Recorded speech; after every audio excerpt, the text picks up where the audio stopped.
ದರ್ಶನ್ ತೂಗುದೀಪ ಬಾಲ್ಯದ ಬದುಕು ಕನ್ನಡ ಚಿತ್ರರಂಗದಲ್ಲಿ ಚಾಲೆಂಜಿಂಗ್ ಸ್ಟಾರ್ ಎಂದು ಗುರುತಿಸಿಕೊಂಡಿರುವ ದರ್ಶನ್ ತೂಗುದೀಪ ಅವರ ಬಾಲ್ಯ ಜೀವನವು ಹೋರಾಟ, ಕನಸು ಮತ್ತು ಶ್ರಮಗಳಿಂದ ತುಂಬಿತ್ತು. ಪೂರ್ಣ ಹೆಸರು ದರ್ಶನ್ ತೂಗುದೀಪ. ಜನನ 16 ಫೆಬ್ರವರಿ 1977, ಮೈಸೂರು, ಕರ್ನಾಟಕ. ತಂದೆ ತೂಗುದೀಪ ಶ್ರೀನಿವಾಸ್, ಕನ್ನಡದ ಪ್ರಸಿದ್ಧ ನಟ. ತಾಯಿ ಮೀನಾಕ್ಷಿ, ಗೃಹಿಣಿ. ಸಹೋದರ ದಿನಕರ್ ತೂಗುದೀಪ, ಚಿತ್ರರಂಗದಲ್ಲಿ ನಿರ್ದೇಶಕ. ಬಾಲ್ಯದ ಹೋರಾಟ. ತಂದೆ ತೂಗುದೀಪ ಶ್ರೀನಿವಾಸ್ ಪ್ರಸಿದ್ಧ ನಟರಾದರೂ ಕುಟುಂಬಕ್ಕೆ ಆರ್ಥಿಕ ಸಂಕಷ್ಟ ಎದುರಾದ್ದರಿಂದ ದರ್ಶನ್ ಬಾಲ್ಯ ಸುಲಭವಾಗಿರಲಿಲ್ಲ.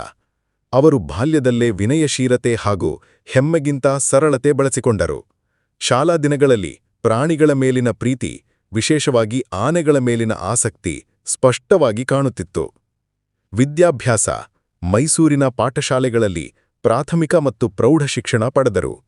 ಬಾಲ್ಯದಲ್ಲೇ ನಟನೆಯಲ್ಲಿ ಆಸಕ್ತಿಯಿತ್ತು, ಆದರೆ ತಂದೆಯ ಪ್ರೇರಣೆ ಮತ್ತು ಕುಟುಂಬದ ಹಿನ್ನೆಲೆ ಅವರಲ್ಲಿ ನಟನದ ಕನಸು ಬಿತ್ತಿತು. ಕನಸುಗಳ ಪಯಣ. ಸಣ್ಣ ವಯಸ್ಸಿನಿಂದಲೇ ಸಿನಿಮಾ ಲೋಕದ ಮೇಲೆ ಆಕರ್ಷಣೆ. ಬಾಲ್ಯದಲ್ಲೇ ಸೆಟ್ಗಳಿಗೆ ತಂದೆಯೊಂದಿಗೆ ಹೋಗುತ್ತಿದ್ದರಿಂದ ಸಿನಿಮಾ ಜೀವನದ ಹಿನ್ನೆಲೆ ತಿಳಿಯಿತು. ಆರ್ಥಿಕ ಸಂಕಷ್ಟಗಳ ನಡುವೆಯೂ ತಮ್ಮ ಕನಸುಗಳನ್ನು ಬಿಟ್ಟುಬಿಡದೆ ಮುಂದುವರೆದರು.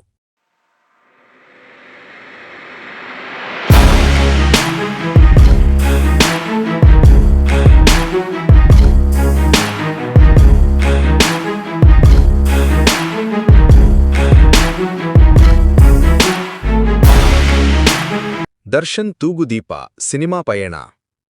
ಪ್ರಾರಂಭದ ಹಂತ. ದರ್ಶನ್ ಅವರು ನಟಕಲಿಕೆಗೆ ನಟರಾಜ್ ಡ್ರಾಮಾ ಶಾಲೆ, ಮೈಸೂರಿನಲ್ಲಿ ಸೇರಿದರು.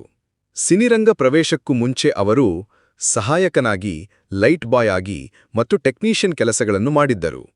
ಹೋರಾಟದ ಕಾಲದಲ್ಲಿ ಅವರು ತಂದೆಯ ಹೆಸರು ಬಳಸಿ ಸುಲಭ ಮಾರ್ಗ ಹುಡುಕದೆ ಸ್ವಂತ ಶ್ರಮದಿಂದ ಪಾದಾರ್ಪಣೆ ಮಾಡಿದರು. ಟಿವಿ ಧಾರಾವಾಹಿ ಅಂಡ್ ಸಣ್ಣ ಪಾತ್ರಗಳು. ಮೊದಲ ಬಾರಿಗೆ ಸಣ್ಣ ಪಾತ್ರಗಳನ್ನು ಪಡೆದದ್ದು ಕನ್ನಡ ಚಲನಚಿತ್ರಗಳಲ್ಲಿ. ಕೆಲವನ್ನು ಟೆಲಿವಿಷನ್ ಧಾರಾವಾಹಿಗಳಲ್ಲಿಯೂ ನಟಿಸಿದ್ದರು. ಈ ಅವಧಿ ಅವರಿಗೆ ಅನುಭವ ಹಾಗೂ ನೆಲೆಯಾದ ಹಂತ. ಮೊದಲ ದೊಡ್ಡ ಬ್ರೇಕ್ ಮೆಜೆಸ್ಟಿಕ್ 2002. ನಿರ್ದೇಶಕ ಪಿ.ಎನ್. ಸತೀಶ್ ಅವರ ಮೆಜೆಸ್ಟಿಕ್ ಸಿನಿಮಾ ಮೂಲಕ ಹೀರೋ ಆಗಿ ಎಂಟ್ರಿ. ಈ ಚಿತ್ರದಲ್ಲಿ ರೌಡಿ ಪಾತ್ರದಲ್ಲಿ ದರ್ಶನ್ ನಟಿಸಿದ್ದು ಪ್ರೇಕ್ಷಕರ ಮೆಚ್ಚುಗೆಯನ್ನು ಗಳಿಸಿತು. ಈ ಚಿತ್ರದ ಯಶಸ್ಸು ಅವರ ಸಿನಿಮಾ ಬದುಕಿಗೆ ಟರ್ನಿಂಗ್ ಪಾಯಿಂಟ್ ಆಗಿತ್ತು. ಹಿಟ್ಗಳ ಸರಣಿ. 2003ರಿಂದ 2007ರವರೆಗೆ ಕಲಿಯುಗ, ನಿಂಬೇರಿನ ಮದುಮಗ, ಅಯ್ಯ, ಶಶಿ ಮದಿಗ ಮತ್ತು ಅರಸಿಲ ಕೂಟೆ ಮುಂತಾದ ಚಿತ್ರಗಳಲ್ಲಿ ಅಭಿನಯಿಸಿದರು. ಅನಾಥರು ಹಾಗೂ ಔರೋರಾ ಸಿನಿಮಾಗಳು ಪ್ರೇಕ್ಷಕರ ಹೃದಯ ಗೆದ್ದವು. ಈ ಸಮಯದಲ್ಲಿ ದರ್ಶನ್ ಅವರನ್ನು ಮಾಸ್ ಹೀರೋ ಎಂದೇ ಗುರುತಿಸಲಾಯಿತು. ಬೃಹತ್ ಯಶಸ್ಸು. ಕಂಟ್ರಾಕ್ಟರ್ ಮತ್ತು ಸಂಗೊಳ್ಳಿ ರಾಯಣ್ಣ. ಕಂಟ್ರಾಕ್ಟರ್ ಚಿತ್ರವು ಬಾಕ್ಸ್ ಆಫೀಸ್ನಲ್ಲಿ ದೊಡ್ಡ ಹಿಟ್. 2012ರಲ್ಲಿ ಬಿಡುಗಡೆಯಾದ ಸಂಗೊಳ್ಳಿ ರಾಯಣ್ಣ ದರ್ಶನ್ ಅವರ ಕೆರಿಯರ್ ಡಿಫೈನಿಂಗ್ ಸಿನಿಮಾ. ಅವರು ಸಾಂಪ್ರದಾಯಿಕ ಹೋರಾಟಗಾರ ಸಂಗೊಳ್ಳಿ ರಾಯಣ್ಣನ ಪಾತ್ರದಲ್ಲಿ ಅದ್ಭುತ ಅಭಿನಯ ತೋರಿದರು. ಈ ಚಿತ್ರವು ಕನ್ನಡ ಸಿನಿರಂಗದಲ್ಲಿ ದಾಖಲೆ ಸಂಗ್ರಹ ಮಾಡಿತು. ಪ್ರಸ್ತುತ ಕಾಲದ ದರ್ಶನ್ ಚಾಲೆಂಜಿಂಗ್ ಸ್ಟಾರ್ ಎಂಬ ಬಿರುದನ್ನು ಪಡೆದರು. ಬೃಂದಾವನ, ಯಜಮಾನ, ರಾಬರ್ಟ್ ಸಿನಿಮಾಗಳು ಅವರ ಪರ್ಫಾರ್ಮೆನ್ಸ್ ಶಕ್ತಿಯನ್ನು ಸಾಬೀತುಪಡಿಸಿದವು. ಅವರ ಸಿನಿಮಾಗಳಿಗೆ ಮಾಸ್ ಅಪೀಲ್ ಹೆಚ್ಚು. ಪ್ರೇಕ್ಷಕರ ಹೃದಯದಲ್ಲಿ ಮಾಸ್ ಹೀರೋ ಪ್ಲಸ್ ಐಕಾನ್ ಎಂಬ ಸ್ಥಾನ ಪಡೆದಿದ್ದಾರೆ. ಸಿನಿಮಾ ಶೈಲಿ ಮತ್ತು ಫ್ಯಾನ್ ಫಾಲೋವಿಂಗ್. ಆಕ್ಷನ್ ಪಾತ್ರಗಳು, ಇತಿಹಾಸ ಆಧಾರಿತ ಪಾತ್ರಗಳು ಹಾಗೂ ಮಾಸ್ ಕಮರ್ಷಿಯಲ್ ಸಿನಿಮಾಗಳು ದರ್ಶನ್ ಅವರ ಮುಖ್ಯ ಶಕ್ತಿ. ಅವರ ಅಭಿಮಾನಿ ಬಳಗವು ಗ್ರಾಮೀಣದಿಂದ ನಗರವರೆಗೂ ಎಲ್ಲೆಡೆ ವಿಸ್ತಾರವಾಗಿದೆ. ಅಭಿಮಾನಿಗಳು ಅವರನ್ನು ಮಾಸ್ ಬಾಸ್ ಎಂದು ಕರೆಯುತ್ತಾರೆ.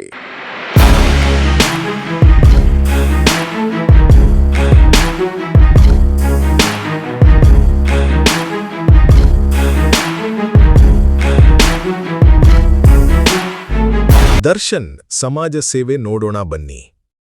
ಚಾಲೆಂಜಿಂಗ್ ಸ್ಟಾರ್ ದರ್ಶನ್ ಪರದೆ ಮೇಲೆ ಆಕ್ಷನ್ ಹೀರೋ, ಆದರೆ ನಿಜ ಜೀವನದಲ್ಲಿ ಅವರು ಒಬ್ಬ ದಾನಶೂರ, ಜನರ ನೋವು ಹಂಚಿಕೊಳ್ಳುವ ಸಹೃದಯ.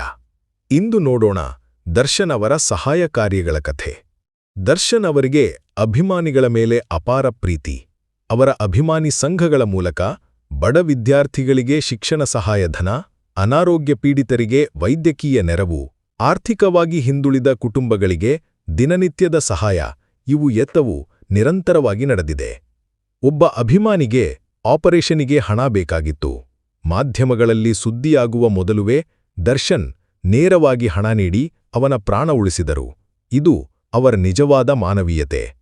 ನೆರೆ ಬಂದಾಗ, ಬರ ಬಡಿದಾಗ, ಸಾಮಾನ್ಯ ಜನ ಕಷ್ಟದಲ್ಲಿದ್ದಾಗ ದರ್ಶನ್ ಯಾವಾಗಲೂ ಮೊದಲು ನೆರವಿಗೆ ಧಾವಿಸಿದ್ದಾರೆ. 2019ರ ಕರ್ನಾಟಕ ಪ್ರವಾಹದಲ್ಲಿ ಅವರು 25 ಲಕ್ಷ ದೇಣಿಗೆ ನೀಡಿದರು.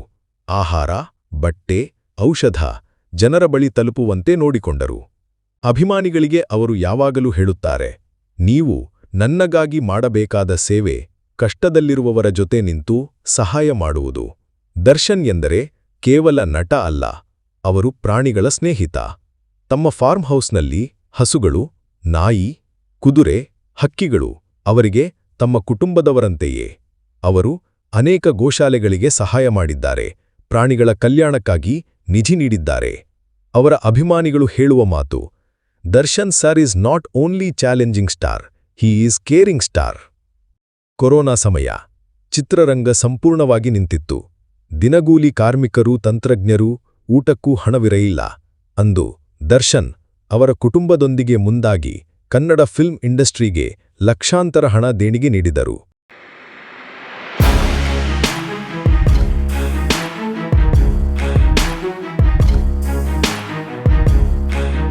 ಘಟನೆಯ ನಂತರ ಮಹಿಳೆಯೇ ಪೊಲೀಸರಿಗೆ ಮಾಹಿತಿ ನೀಡಿದರು. ಕೇಸ್ ದಾಖಲಾಗಿ ಬೆಂಗಳೂರು ಪೊಲೀಸರು ದರ್ಶನ್ ಸೇರಿ 15ಕ್ಕೂ ಹೆಚ್ಚು ಮಂದಿಯನ್ನು ಬಂಧಿಸಿದರು.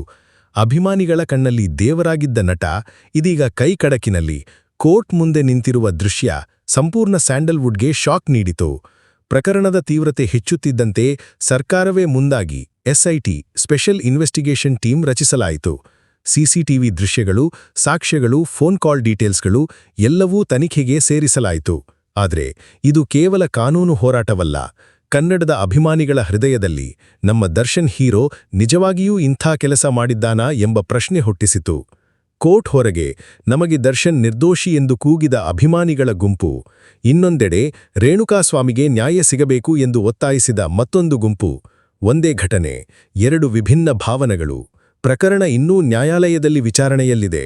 ದರ್ಶನ್ ಅವರಿಗೆ ಜಾಮೀನು ಸಿಕ್ಕಿದ್ದರೂ ಪ್ರತಿ ವಿಚಾರಣೆಯೂ ಮಾಧ್ಯಮಗಳಲ್ಲಿ ಬ್ರೇಕಿಂಗ್ ನ್ಯೂಸ್ ಆಗುತ್ತಿದೆ.